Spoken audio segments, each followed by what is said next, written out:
आज हम आपको सुनाएंगे श्री शिव महापुराण, श्री विद्येश्वर संहिता प्रथम खंड, प्रयागराज में ऋषि मुनियों की सभा। हर हर महादेव। दोस्तों, कैसे आप लोग?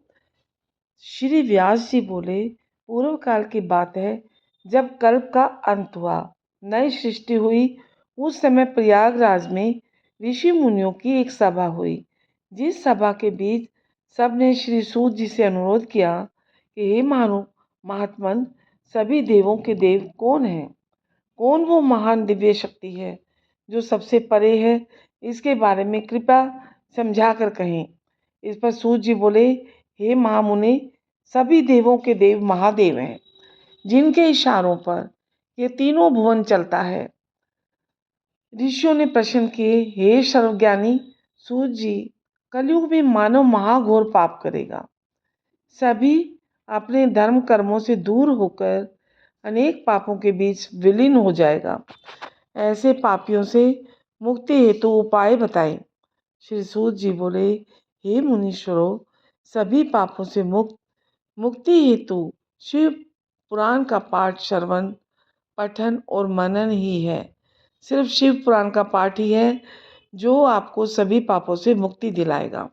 इसके अलावा इन पापों से मुक्ति हेतु कलयुग में और कोई भी उपाय नहीं है।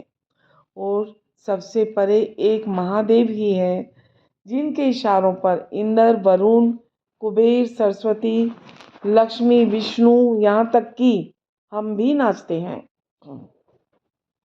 श्री महाशिव पुराण संहिताओं के भेद। श्री सूत जी बोले, हे मुनीश्वरों, शिवजी ने इस सुधा को स्वयं उपनिषद रूपी समुद्र से मंथन करके निकाला है। अतः जो कोई इसका पान करेगा वह अमर हो जाएगा। इसमें धर्म, अर्थ, काम और मोक्ष चारों पदार्थों का विवेचन है। शिवजी ने पहले इसे 1,00,000 श्लोकों का बनाया था। इसमें पहला है विंध्येश्वर संहिता, दूसरा रुद्र संहिता, तीसरा विनायक संहिता, चौथा उमा संहिता, पांचवा मातृ संहिता। 8,000 हजार श्लोकों की हैं ये। छठा है एकादश रुद्र संहिता, 13,000 श्लोक। सातवां कैलाश संहिता, 6,000 श्लोक। शत रुद्र 3,000। नौवां कोटि रुद्र 11,000। 10वां है सहस्त्र कोटि रुद्र 11,000। और 11वां है मानवीर्य संहिता 10,000। 12वां धर्म संहिता 12,000 की थी। परंतु अब कलयुगी जीवों के उद्धार हेतु शिवजी ने 24,000 श्लोकों का ही कर दिया है, जिसमें कुल 7 संहिताएं ही रह गया है। जो सब संहिता में शिव पुराण का पाठ करता है वह जीवन मुक्त हो जाता है। भगवान लिंगेश्वर परिचय एवं ब्रह्मा विष्णु महायुद्ध। महर्षि सूत जी बोले, हे ऋषियों, जो प्राणी श्रवण, मनन और कीर्तन में समय नहीं दे सकता है, उसके लिए भी उपाय है।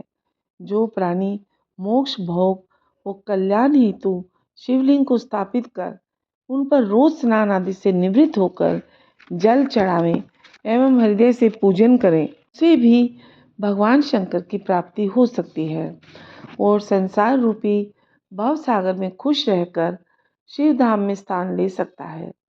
यह वचन खुद भगवान शिव ने महर्षि व्यास जी से कही थी। इस पर ऋषियों ने कहा कि हे महामुनि, ये शिवलिंग क्या है? भगवान शिव लिंगाकार कब बने, इसकी कथा सुनावे। श्री नंदिकेश्वर बोले, एक समय की बात है, पुरातन काल की बात है। एक बार भगवान विष्णु शेष शैया पर लक्ष्मी जी के साथ शयन कर रहे थे। उसी वक्त ब्रह्मा जी आकर बोले, पुत्र उठो, देखो तुम्हारे पिता तुम्हारे सामने खड़े हैं। इस पर भगवान विष्णु को बहुत क्रोध आया और बोले, अरे ब्रह्मा, तुम मेरी ही नाभि कमल से पैदा होकर मेरा ही पिता बन बैठा। अरे बेशर्म, तुम्हारी सृष्टि तो मैंने की है, इतना भी तुम्हें समझ नहीं है। तुम सब दिन मूर्ख का मूर्ख ही रह गया। इस पर ब्रह्मा जी बोले, तुमने इतना बड़ा मेरा अपमान किया है तो ये संभाल ब्रह्मास्त्र, और ये तुम्हारा प्राण लेकर ही वापस आएगा। और बातों ही बातों में महाघोर संग्राम छिड़ गया। सभी देवी देवता घबराकर शिव जी के पास गए और बोले, हे त्रिशूलधारी, अब आप ही इन दोनों के संग्राम को बंद करें, नहीं तो सभी लोग नष्ट हो जाएगा। भगवान शंकर तुरंत ही 100 गण लेकर युद्ध भूमि में पहुंचे। जाते ही देखा कि दोनों तरफ से महेश्वर और पाशुपात अस्त्र प्रयोग होने जा रहा है। ये क्या सृष्टि एवं लोक, कोई लोक भी तो नहीं बचेगा अगर इन्होंने ऐसा किया तो। बस झट से भोलेनाथ दोनों के बीच में लिंगाकार अग्निज्वाला के रूप में खड़े हो गए। दोनों का अस्त्र शस्त्र सभी बेकार हो गया। विस्मय से दोनों बोले, ये बीच में अस्थि स्तंभ अग्नि स्तंभ कैसी, जिसने कि हम दोनों के अस्त्रों को बेकार कर दिया। अतः हम दोनों इस अग्नि स्तंभ की नींव का पता करें। ब्रह्मा जी गगन में जा पहुंचे और भगवान विष्णु पाताल सिधारे, परंतु भगवान विष्णु को कुछ भी पता न चला। वो निराश होकर वापस आ गए। उसी वक्त ब्रह्मा जी भी अपने हाथ में केतकी का फूल लिए आ धमके और बोले कि फूल स्तंभ का ऊपरी हिस्सा है। तब भगवान विष्णु ब्रह्मा जी के चरणों में गिर पड़े। ब्रह्मा के इस छल को जानकर शिव जी उसी वक्त वहां पर प्रकट हुए और भगवान विष्णु ने उनका चरण पकड़कर प्रणाम किया। इस पर प्रसन्न होकर शिव जी बोले, हे वत्स, मैं तुम्हारी सत्यवादिता पर अपनी समता प्रदान करता हूँ। अगला, ब्रह्मा का अभिमान भंग एवं ब्रह्मा विष्णु को शिव जी का ज्ञानोपदेश। श्री नंदिकेश्वर बोले, तब महादेव जी ने मिथ्याभाषी ब्रह्मा जी की ओर देखा और उनको देखते ही क्रोधित होकर अपने भुवों के मध्य से भैरव को प्रकट किया। भगवान भैरव शिव के चरणों पर गिरकर बोले, महेश्वर, आपने हमें क्यों पुकारा? शिव जी बोले, भैरव, अपने लपलपाती तलवार से ब्रह्मा की पूजा करो। आज्ञा मिलते ही भैरव जी ने झूठ बोलने वाला ब्रह्मा का सिर अपनी लपलपाती तलवार से काट डाला। जो ही भैरव ने उनके दूसरे सिर का बाल पकड़ा, त्यों ही भगवान विष्णु अपनी आंखों में नीर बहाते हुए त्रिनेत्रधारी शिव के चरणों पर गिरकर विनती करने लगे, हे नाथ, अब आप ब्रह्मा जी को माफ कर दें। और ब्रह्मा जी भी उनके चरण शिव रूपी महात्मा पे गिरकर दया का भीख मांगने लगे। दोनों की विनती सुनकर शिव जी बोले, जाओ, ब्रह्मा तुम्हें माफ तो कर दिया, परंतु तुम बड़े नीच हो, तुम पूजने योग्य नहीं, अतः तुम्हें सत्कार, स्थान एवं उत्सवों से विहीन किया जाता है। उन्होंने कहा कि मिथ्याभाषी केत को, दुष्ट, मेरी आंखों के सामने से चला जा, वरना जल जाओगे। केतकी शिव जी की प्रार्थना करने लगा, हे नाथ, मेरे पापों को दूर कीजिए। शिव जी ने कहा, मेरा वचन मिथ्या नहीं होता, हम तो तुम्हें नहीं शरण देंगे, लेकिन जहाँ मेरी मंडप रचना होगी उसका सिर मोड़ तू ही होगा। उसी वक्त श्री ब्रह्मा और विष्णु ने हृदय से उनकी पूजा की। इस पर ओगरदानी प्रसन्न होकर बोले, हे वत्स, मैं तुम दोनों का पर अति प्रसन्न हूँ, अतः आज का दिन शिवरात्रि के नाम से जाना जाएगा। जो आज के दिन हमारी पूजा या दर्शन करेगा वो इंसान सृष्टि विधायक तक बन सकता है। पंचाक्षर मंत्र जिसे ओम नमः शिवाय से जाना जाता है, दोबारा सुन लीजिए, ओम नमः शिवाय। इसे नित्य जाप करने से उसके प्रति मेरा प्यार समुद्र के समान उमड़ पड़ता है।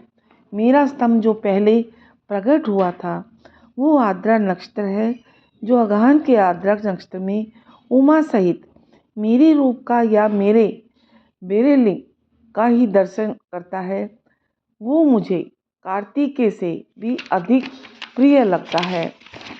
पार्थिव पूजन एवं बेलपत्र का महात्म्य। ऋषि बोले, हे सूत जी, अब आप हमें पार्थिव पूजन का महत्व बतलाइए, जिससे कि सभी मनोकामनाओं की पूर्ति होती है। सूत जी बोले, हे ऋषियों, नदियों में जैसे गंगा माँ का स्थान है, उसी प्रकार लिंगों में पार्थिव लिंग महान है। शुद्ध मिट्टी से पार्थिव बनाकर जो पूजन करता है उसका सभी मनोरथ पूर्ण होते हैं। अतः शिव नैवेद्य को प्रसन्नता पूर्वक भक्षण करना चाहिए। इनके प्रसाद से ब्रह्मा हत्यारा भी पवित्र हो जाता है। अब आप बेल पत्र का महात्म्य सुनिए। यह बेल पत्र महादेव जी का ही स्वरूप है। इसकी स्तुति करने से देवता भी नहीं थकते। जो बेल के मूल में गंगा जल, फूल एवं नैवेद्य और दीपक जलाता है, वह सभी पापों से मुक्त होकर महान ज्ञानी बन जाता है। उसके घर से निर्धनता कोसों दूर भाग जाती है और हर कामना की सिद्धि मिल जाती है। इसलिए बेल पत्तर का जो वृक्ष होता है, उसके पेड़ में जड़ में दिया जलाना चाहिए। इससे भोलेनाथ खुश होते हैं। रुद्राक्ष का महात्म्य। सूत जी बोले, हे महाभाग शौनक, रुद्राक्ष भगवान शंकर को परम प्रिय है। अब मैं आपको भगवान रुद्राक्ष की कथा सुनाता हूँ, जिसे धारण करने से समस्त पाप दूर हो जाते हैं। इसकी महिमा शिव जी ने पार्वती जी को भी सुनाई थी। उन्होंने पार्वती जी से कहा, हे देवी, मैंने पूर्व समय मन को स्थिर कर दिया और दिव्य सहस्त्र वर्ष पर्यंत तपस्या की थी। उस समय हमें कुछ भय सा लगा। इससे मैंने अपने नेत्र खोल दिए और मेरे नेत्र से जो आंसुओं की बूंदें गिरने लगी, उसी से ही गौड़ देश में लेकर मथुरा, अयोध्या, काशी, श्रीलंका एवं मलयाचल के पर्वतों पर रुद्राक्ष के पेड़ उत्पन्न हो गए।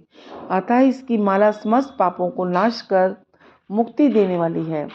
रुद्राक्ष 14 मुक्तक के होते हैं, जो विभिन्न देव रूप हैं और अनेक कामनाओं को सिद्ध करने वाले मोक्ष प्रदायक हैं। श्री शिव महापुराण। ऋषियों की जिज्ञासा एवं नारद की काम विजय। ऋषियों ने कहा, हे श्री सूत जी, आपने विदेश्वर संहिता के बारे में ज्ञान दिया। अब आप कृपा करके सदा शिव का प्राकट्य, उमा की उत्पत्ति, शिव उमा विवाह, गृहस्थ धर्म तथा अन्य शिव चरित्र जो हैं, उनका वर्णन कीजिए। सूत जी बोले, एक समय की बात है कि हिमालय की गुफा में बैठकर श्री नारद जी ने भगवान शिव की घोर तपस्या शुरू कर दी। इस पर भगवान इंद्र को शंका हुई कि कहीं भोले भंडारी से नारद जी इंद्रासन का राज्य न मांग लें। अतः उन्होंने कामदेव को बुलाकर कहा कि आप अप्सराओं के कामवर्धक नृत्य आदि से उनका तप भंग कर दें। आज्ञा पाते ही कामदेव जी ने उस गुफा में पहुंचकर सारी शक्ति लगा दी, पर नारद जी का बाल बांका न कर सके और लज्जित होकर इंद्र के पास वापस आ गए, क्योंकि कामदेव को भस्म करने वाला शिव का वही स्थान था। रति के विलाप पर शिव ने उसे वरदान दिया था कि कामदेव कुछ समय बाद पुनः जीवित हो जाएगा, परंतु इस स्थान पर एवं इसके आसपास इसकी माया नहीं चलेगी। अतः इस स्थान से कामदेव लज्जित होकर इंद्र के पास लौट गया। कुछ समय के बाद नारद जी तपस्या से जागे, तब उन्होंने अपने द्वारा काम विजय का ध्यान आया। अपनी इस विजय कथा को अभिमान में आकर कैलाश पर्वत पे जाकर भगवान शंकर को कह सुनाया।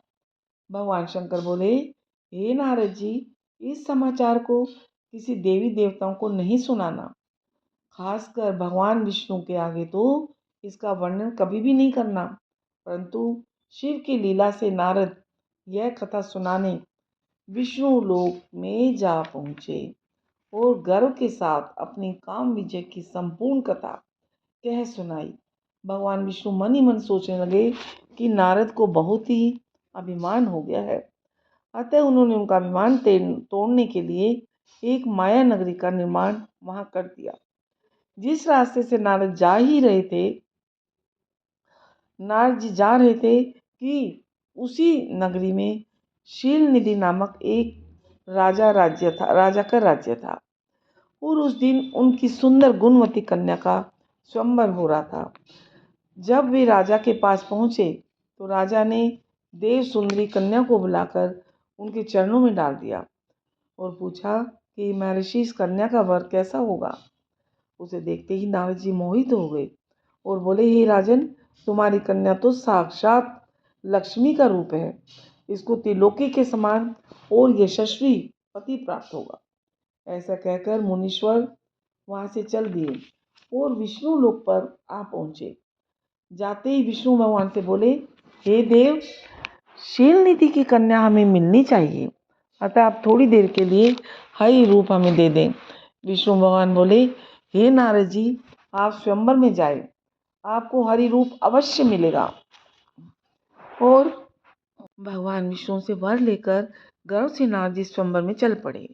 प्रभु ने भी खूब लीला रची, उनको हरि नाम के एक वानर का रूप दे दिया और खुद ही उस स्वयंवर में तेजस्वी विश्व मोहिनी रूप राजकुमार बन अपने गले में जयमाला डलवा ली।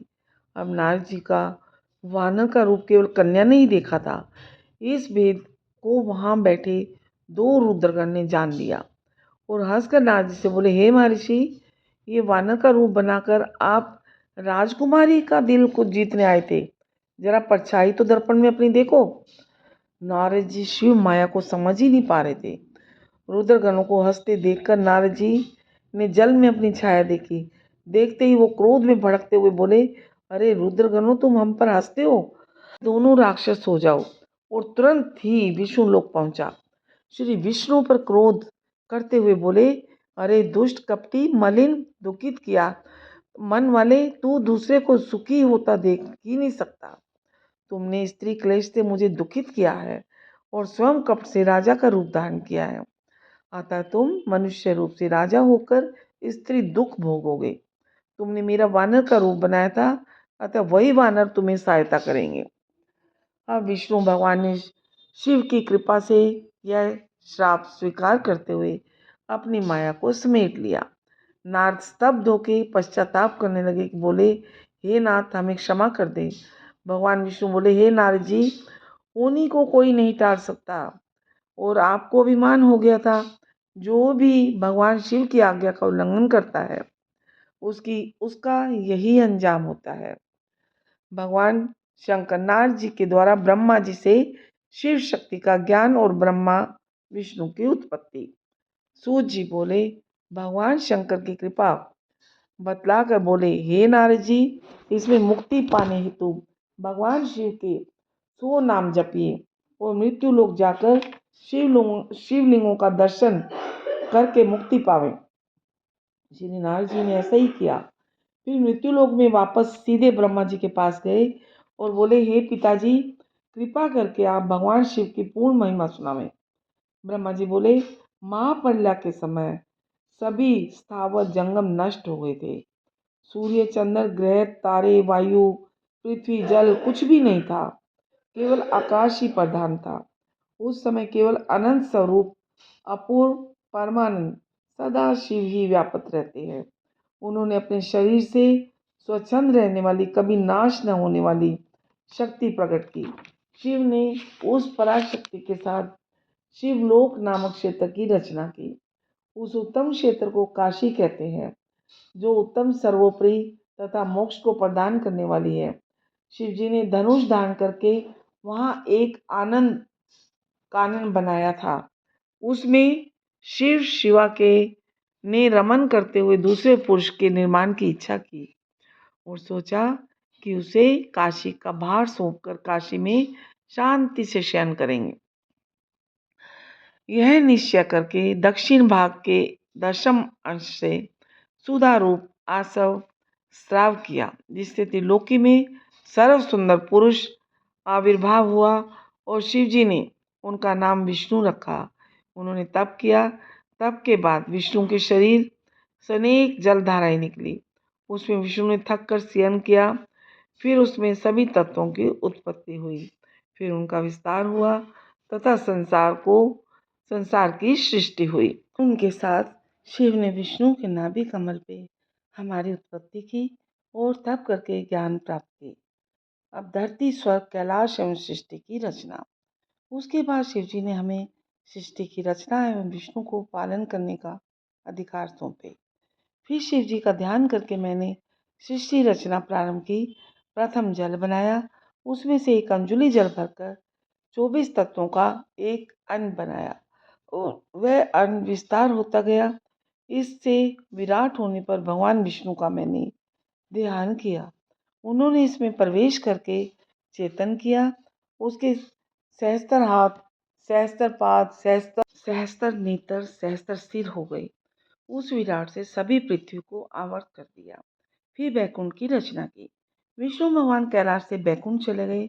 उसके बाद पहले पाप की सृष्टि की, फिर सात्विकी देवताओं की सृष्टि की, फिर शिव जी की आज्ञा से रजोगुण वाले मनुष्यों की सृष्टि की। इसके बाद पंचभूतों द्वारा पंचीकरण करके उनसे आकाश, वायु, अग्नि, जल और पृथ्वी, पर्वत, समुद्र, वृक्ष एवं कालों की रचना की। परंतु इससे हमें संतोष नहीं हुआ। फिर शिव जी का ध्यान करके सृष्टि के अन्य पदार्थों की रचना की। अपने नेत्रों से मरीचि ऋषि को, हृदय से भृगु को, सिर से अंगिरा को, कान से पुलह को, उदान से पुल सत्य को, समान से वशिष्ठ को और अपान से ऋतु को, वर्णों से अग्नि को, प्राण से दक्ष को, गोदी से नारद को एवं छाया से कदर्भ ऋषि को उत्पन्न किया। उसके बाद में दो भागों में बटा एक भाग में पुरुष तथा आधे भाग से नारी बना, जिसमें शतरूपा नाम वाली योगिनी तथा स्वयं भू मनु हुए। उस परम सुंदरी शतरूपा को ग्रहण करके मनु से मैथुनी सृष्टि विवाह द्वारा उत्पन्न की। उससे उनके प्रिय व्रत तथा उतानपाद दो पुत्र हुए तथा आकृति, देवहूति तथा प्रसूति नाम तीन कन्याएं उत्पन्न हुई। आकृति को रुचि नामक मुनि को दिया तथा देवहूति को कदर्भ प्रजापति को दिया तथा प्रसूति को दक्ष के साथ विवाह किया, जिनकी संतानों से चराचर जगत भर गया। रुचि द्वारा आकृति में यज्ञ हुआ। यज्ञ के 12 पुत्र हुए जो दक्षिणा ने जन्मे थे। देवहूति के कदर्भ के द्वारा बहुत सी संतान हुई। दक्ष के 24 कन्याएं हुई, जिनसे असंख्य सृष्टि हुई। सदाशिव ने त्रिशूल के अग्रभाग से सती की रक्षा की, जिन्हें सर्वव्यापी विष्णु ने अपने प्रभाव से निर्माण किया था। फिर वही लोक कल्याण के लिए दक्ष के यहाँ प्रकट हुई। सती के परा, अपरा और शिवा के तीनों रूप हैं। सती रूप से शंकर जी का ब्याह हुआ। फिर पिता के यज्ञ में शरीर त्याग कर दूसरे जन्म में पार्वती हुई। उनकी बालिका चंडिका, भद्रा, चामुंडा, जया, विजया, जयंती, भद्रकाली, दुर्गा, भगवती, कामाख्या, कामदा, अम्बा, मृडानी, सर्वमंगला आदि नाम मुक्तिदायक है। इस प्रकार हे नारद जी, ये सृष्टि के पूर्ण मालिक श्री शिव जी ही हैं, जो उनकी आज्ञा से मैंने रची है। हर हर महादेव। अधर्मी गुण निधि की कथा। ब्रह्मा जी बोले, हे नारद, शिव जी की लीला कितनी न्यारी है, जो कितने दयालु हैं। वो कैसे से कैसे महान अधर्मियों को क्षण पल भर में ही तारे हैं। इसका शब्दों में वर्णन करना बहुत मुश्किल है। हे नारद जी, कापिल्य नगर में यज्ञदत्त नामक एक ब्राह्मण परिवार रहता था। उनका गुणनिधि नामक एक पुत्र था। 8 वर्ष की आयु में ही उन्होंने सर्वशास्त्र का ज्ञान प्राप्त कर लिया, पर कुबुद्धि ने उन्हें अपने शिकंजे में कसकर घसीटते हुए जुआ के घर ले जाने लगा। एक दिन वह पिता की अंगूठी चुराकर जुआ में जाकर हार गया। यज्ञदत्त ने संयोग से जीते हुए जुआरी के हाथ में पहनी हुई अपनी अंगूठी पहचानते हुए बोला, ये अंगूठी आपको कहाँ से मिली है? उस पर जुआरी ने हंसकर कहा, पंडित जी, आपको यह भी नहीं पता कि आपका बेटा पक्का जुआरी है? अब तो आप समझ ही गए होंगे। यज्ञदत्त का सिर शर्म से झुक गया और क्रोधवश घर आकर अपने झूठ बोलने वाली पत्नी और पुत्र को हाथ में जल लेकर मंत्रोच्चारण से त्याग दिया। गुणनिधि ने शर्म के मारे घर छोड़ दिया, क्योंकि उनके पिता ने दूसरा विवाह भी कर लिया। अपने कर्मों पर करते हुए इधर उधर भटकने लगा और एक दिन भूख से पीड़ित कहीं खाना नहीं मिला। व्याकुल होकर एक शिव मंदिर के पास जाकर बैठ गया। शाम हो चुकी थी। उस दिन शिवरात्रि थी और भक्तगण हुए पकवान आदि मिष्ठान का भगवान शंकर को श्रद्धापूर्वक भोग लगा रहे थे। ऊंचे स्वर में ज्ञानी पंडितों के द्वारा महाशिव पुराण की कथा हो रही थी। वहीं पर भूख से व्याकुल गुण निधि पड़ा हुआ था। महापुराण की समाप्ति हुई और भक्तगण मंदिर के चौबारे में ही सो गया। गुण निधि अपनी भूख मिटाने हेतु सोचने लगा कि यह मिठाई मैं कैसे खाऊं। उसने छिपकर मंदिर में प्रवेश किया। देखा कि मंदिर के अंदर बाती बिना दीपक के बुझने वाला है। बस क्या था, अपने कुर्ते को फाड़कर दीपक की बाती बना दी और उसी प्रकाश में जितना भोग सामग्री था उसे उठाकर भागने लगा। उसके पश्चात से भक्तजनों की नींद खुल गई और चोर चोर चोर कह के पकड़कर लूट पीटने लगे। उसे भक्तजनों ने ऐसा मारा कि वह मर ही गया। उसे यमदूतों ने आकर बांध लिया और उसे यमदूत ले जा ही रहे थे कि शिवजी के पार्षद भी उसे लेने आ पहुंचे और यम के दूतों से बोले, हे यमदूतों, इसे आप छोड़ दो। जितना पाप किया है वहीं कुछ धर्म भी बना है। जैसे शिव मंदिर में शिवरात्रि की रात को जब बाती के बिना बुझते हुए दीपक में अपना वस्त्र फाड़ के बाती इसने प्रदान की। इतना ही नहीं, शिवरात्रि की रात को शिव पुराण की कथा भी सुनी है। इसे शिवजी की पूजा के शिवलिंग का दर्शन भी किया है, साथ ही निराहार भी व्रत भी किया है। अतः ये हमारे साथ शिवलोक जाएगा। ऐसी है शिव महिमा। अपने तन का कपड़ा फाड़कर दीपक में बाती प्रदान करने वाला भक्तों के ऊपर भगवान शिव के सदैव नाच होगा। भगवान भोलेनाथ को हमेशा नाच होगा भक्तों के ऊपर। शिव दूतों ने उनका प्राण यमदूतों के हाथ से लेकर शिवलोक जाके भगवान शिव के चरणों में सौंप दिए। भगवान शंकर उस पर इतना प्रसन्न हुए कि उसे कुछ ही दिनों में कलिंग देश का राजा बना दिया। अतः हे नारद जी, शिव जी अपने भक्तों के लिए अनेकों प्रकार रास लीला किए हैं। ब्रह्मा जी बोले, अब जब मेरा पहला कल्प था उस समय मेरे मानस पुत्र पुल सत्य ने निश्वा को जन्म दिया, जिसके एक वैश्रवण नामक पुत्र हुआ और उसने अलकापुरी का राज्य किया। वहीं गुणनिधि था। उसके पास शिवजी पार्वती को साथ लेकर मिलने गए, परंतु यहाँ शिवजी के साथ पार्वती को देखकर इसने क्रूर दृष्टि की। उसी वक्त भगवान शंकर के तीक्ष्ण तेज से उसका बायां नेत्र फूट गया। शिवजी ने कहा, हे पार्वती, यह तुम्हारा पुत्र है। अब ये कभी भी तुम्हें क्रूर दृष्टि से नहीं देखेगा। अतः इसे निधियों का स्वामी एवं धर्मपति कुबेर का पद देता हूँ। इतना कहकर प्रभु उनके पास ही कैलाश पर विराजमान हो गए तथा उन्हें अलकापुरी का राजा बना दिया।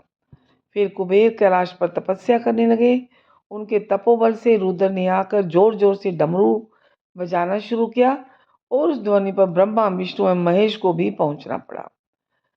कुबेर ने शिव जी की पूजा की और अलकापुरी के पास ही उनको निवास कराया। सती चरित्र। नारद जी बोले, हे सर्वज्ञानी ब्रह्मा जी, जितेंद्र, शिव जी सती जी के साथ विवाह करके गृहस्थ आश्रम में कैसे आए, यह चरित्र सुनाने की कृपा प्रदान करें। ब्रह्मा जी बोले, हे नारद, पहले मेरी एक कन्या हुई जिसे देखते ही मैं काम से पीड़ित हो गया। इस पर रूही और श्री शिव जी ने बहुत ही डांट फटकार सुनाई। मैंने तपस्या द्वारा शिव की आराधना की। मैंने हठ से शिव जी को मोह में डालना चाहा, परंतु हमारा उन पर सभी वार बेकार हुआ। फिर मैंने अपने पुत्र दक्ष से कहकर असी की वीरनी नामक कन्या से सती को उत्पन्न कराया। वह दक्ष सुता ही उमा बनकर कठिन तपस्या के द्वारा शिव की पत्नी बनी। इधर रुद्र को भी माया ने मोह लिया। वो भी काम वासना से विचरने लगे। शिव जी का सती से विवाह होने के बाद दक्ष को बहुत अभिमान हो गया। उसने एक विशाल यज्ञ की रचना की, जिसमें उसने देवी देवताओं को बुलाया, पर अपने दामाद महादेव जी को नहीं बुलाया। इस पर भी प्रेम पूर्वक कौतुक करने सती अपने पिता के घर गई। वहां पे रुद्र का यज्ञ में भाग लेना देखकर पिताश्री से भगवान शिव की निंदा सुनकर यज्ञ अग्नि में कूदकर भस्म हो गई। इस पर कुपित होकर शिवजी ने अपनी जटा से एक बाल उखाड़ा और उसने वीरभद्र को उत्पन्न करके आज्ञा दी कि जाओ यक्ष सहित यज्ञ को विध्वंस कर दो। उन्होंने वहां जाकर दक्ष सहित यज्ञ का सर्वनाश कर दिया। समस्त लोकों में हाहाकार मच गया। फिर सबने महेश्वर की स्तुति की। सभी देवताओं को दुखी देखकर भगवान शंकर ने पुनः दक्ष को जीवित करके यज्ञ को पूर्ण करवाया। सती की देह से उत्पन्न ज्वाला हिमाचल पर्वत पे जाकर गिरी और वह ज्वालामुखी होकर पूजी जाती है। वहाँ सबकी मनोकामना पूरी होती है। हे नारद, वहीं सती फिर हिमालय के गर्भ जन्म लेकर पार्वती हुई और कठिन तपस्या करके शिव जी को प्राप्त किया। अब आता है शिव पार्वती चरित्र। ब्रह्मा जी बोले, हे नारद, पहले तो शिव निर्गुण निर्विकल्प रूप गुण शक्ति सहित रहित सत असत से परे प्रातपर दिव्य रूप में एक ही थे। फिर उमा के साथ सगुण और शक्तिमान हो गए। उनके बाएं अंग से विष्णु और दाएं अंग से मैं ब्रह्मा उत्पन्न हुआ। तब से सदा शिव के ब्रह्मा विष्णु तथा रुद्र नामक 3 रूप हुए। जब मैंने सूर असुर महर्षियों को उत्पन्न कर चुका था, तब मुझे माया का मोह हुआ। तब मेरी भौं के मध्य से संध्या नामक एक कन्या उत्पन्न हुई। उसे देखकर मैं तथा मेरे पुत्र दक्ष मरीचि आदि भी सोच में पड़ गए। सभी के चिंतित होते ही उस चिंता से एक सुंदर पुरुष उत्पन्न हुआ, जिसे मैंने सनातनी सृष्टि करने का आदेश दिया और उसका नाम पुष्पवान रखा। अब ब्रह्मा काम संवाद। ब्रह्मा जी ने कहा कि इसके पश्चात सब मरीचि आदि मुनियों ने उनका नाम मन्मथ रखा दिया, क्योंकि उसने सर्वप्रथम मेरा ही चित्त मत दिया और उन्हीं को कामदेव, मदन तथा चौथा करदर्भ नाम से पुकारे। ब्रह्मा जी काम से बोले कि तुम्हें दक्ष प्रजापति संध्या नाम की एक रूपमती कामनी नारी प्रदान करेंगे। यह सुनकर कामदेव ने अपने 5 वाण परीक्षण के लिए चलाए। हर्ष, नरोचन, मोह, शोषण और मारन, इन 5 बाणों के उपयोग होते ही ब्रह्मा, मरीचि, अत्रि, दक्ष आदि सभी मोहित हो गए। तब आकाशवाणी द्वारा शिवजी बोले, अरे ब्राह्मण, संध्या की तरफ काम की दृष्टि से सभी देख रहे, वो तुम्हें शर्म नहीं आती? यह तो तुम्हारी पुत्री है। तब ब्रह्मा जी लाज के मारे क्षण में ही पसीने से भीग गए। उस विकार से पितृगणों की उत्पत्ति हुई। दक्ष के पसीने से एक सुंदर कन्या उत्पन्न हुई। विश्व मोहिनी, भुवन मोहिनी रति कहलाई। उसे देख ऋतु आदि का वीर्य स्खलित हो गया। मैंने तथा अन्य ऋषियों ने कामदेव को क्रोध से श्राप दिया कि जा, तू शिवजी के द्वारा शीघ्र ही भस्म होगा और पुण्य शिवजी के द्वारा विवाह करने पर शरीर धारण करेगा। इस पर कहकर ब्रह्मा जी अंतर्ध्यान हो गए।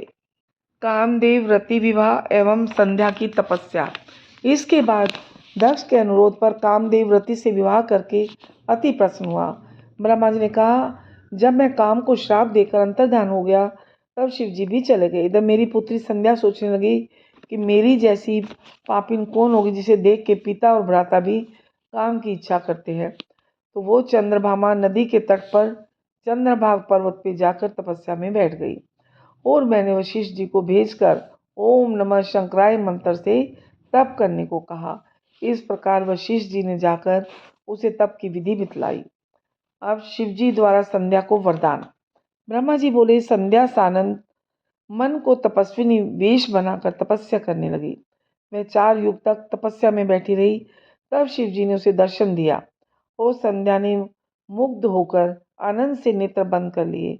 तब शिव जी ने उसके हृदय में प्रवेश करके उसे दिव्यवाणी और दिव्य नेत्र पर दिए। संध्या ने वरदान मांगा कि हे देव, प्राणी उत्पन्न होते ही कामी ना बने। दूसरा वह यह दे कि मैं तीनों लोकों में पतिव्रता नारी कहलाऊं। जो मुझे काम भाव से देखे वह नष्ट हो जाए। शिव जी ने तथास्तु कहकर मनुष्यों की 4 आयु कर दिया, बचपन, कौमार्य, यौवन और वृद्ध। जब प्राणी तीसरी अवस्था में होगा तब कामी होगा। देखो, संध्या इसी पर्वत के नीचे मेघातिथि तपस्या में रत होकर यज्ञ कर रहे हैं। तुम इसी वक्त जाओ और उस यज्ञ के अग्नि में कूद कर भस्म हो जाओ। तुम फिर पुनः तप करोगी और त्रेता में दक्ष की कन्या होकर यथा योग्य पति के हाथों ब्याही जाएगी। संध्या चरित्र। ब्रह्मा जी बोले, मैं संध्या मेघातिथि के यज्ञ कुंड में शिव जी के आदेशानुसार कूदकर भस्म हो गई जी। अग्नि ने उसके शरीर को जलाकर सूर्य ने उसके शरीर का विभाग कर अपने रथ में स्थापित कर लिया और उसके ऊपर का भाग रात्रि और दिन के बीच होने वाली प्रातःकाल की संध्या और शेष भाग पितरों की प्रसन्नता के लिए दिन का अवखान वाली संध्या हो गया।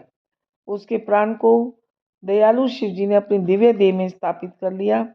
उधर जब यज्ञ की समाप्ति हुई तो ऋषियों ने तत्व सुवर्ण के समान कांति वाली उस कन्या को अग्नि में पाया। तब उसे मेघातिथि ने गोद में उठाया तथा यज्ञ में स्नान करवाया और उसका नाम अरुंधति रखा। मुनि ने उसे एक निधि माना, अपना एक निधि माना। मुनि ने जब अरुंधति 5 वर्ष की हुई तो ब्रह्मा विष्णु महेश ने उसकी शादी वशिष्ठ के साथ कर दी। अरुंधति से वशिष्ठ के शतपादिक श्रेष्ठ पुत्र उत्पन्न हुए। ब्रह्मा जी द्वारा कामदेव को वरदान। ब्रह्मा जी बोले, हे विप्रेंद्र, जब संध्या को देखने मात्र से शिव ने मुझे फटकारा था, तब से लेकर मैं शिव जी की माया से मोहित होकर ईर्ष्या करने लगा और यही सोचता रहा कि महादेव जी स्त्री ग्रहण कर लें तब मुझे शांति मिले। यह सोचकर मैंने कामदेव और रति को बुलाकर यह काम सौंपे। इस पर कामदेव ने कहा, मैं कामदेव जी को मोहित तो कर लूंगा, परंतु स्त्री का निर्माण तो आप ही करें। इससे मैं और दक्ष चिंता में पड़ गए। फिर तो मेरी चिंताग्रस्त सांसों से जो वायु निकली वह पुनीत होकर वसंत बन गया। तीनों ने जाकर भोलेनाथ के ऊपर अपनी पूर्ण माया का जाल फैला दिया, परंतु उनका एक दिन का भी नहीं बिगाड़ सके, वो उनका बाल नहीं बिगाड़ सके। हार कर ब्रह्मा जी के पास आ गए और भोलेनाथ का बाल बांका भी ना कर सके।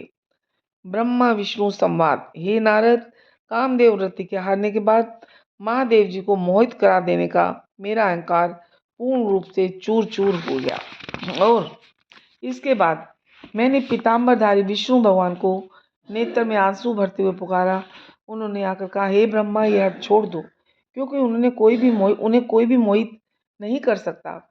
अपने उद्देश्य को पूरा करने के लिए आप जगदम्बा भवानी जी की तप करें और यही पार्वती के रूप में उत्पन्न होकर आपका कष्ट दूर कर सकती हैं।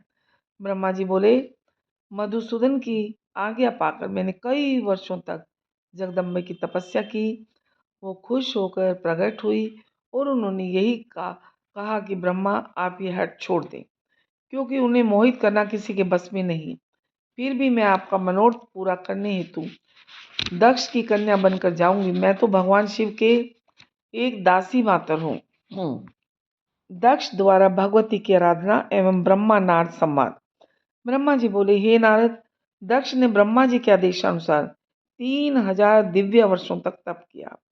तब जगदम्बा ने प्रत्यक्ष दर्शन किया और बोली, मैं तुम्हारे मनोरथों को पहले से जानती हूँ, अतः मैं वरदान देती हूँ कि तुम्हारी पत्नी के गर्भ से पुत्री रूप में उत्पन्न होंगी।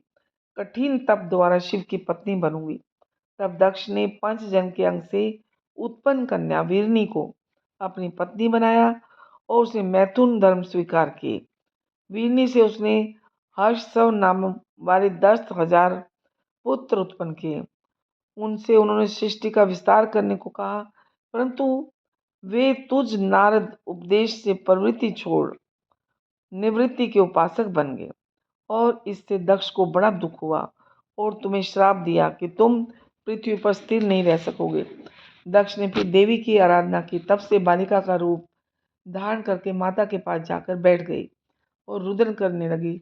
उनकी रोने की आवाज़ सुनकर अनेक दासियां वहां आ गई और सारे नगर में जय जयकार होने लगा। दक्ष ने उसका नाम उमा रखा। सती की तपस्या। ब्रह्मा जी बोले, सती उमा पिता के घर बढ़कर जवान होने लगी।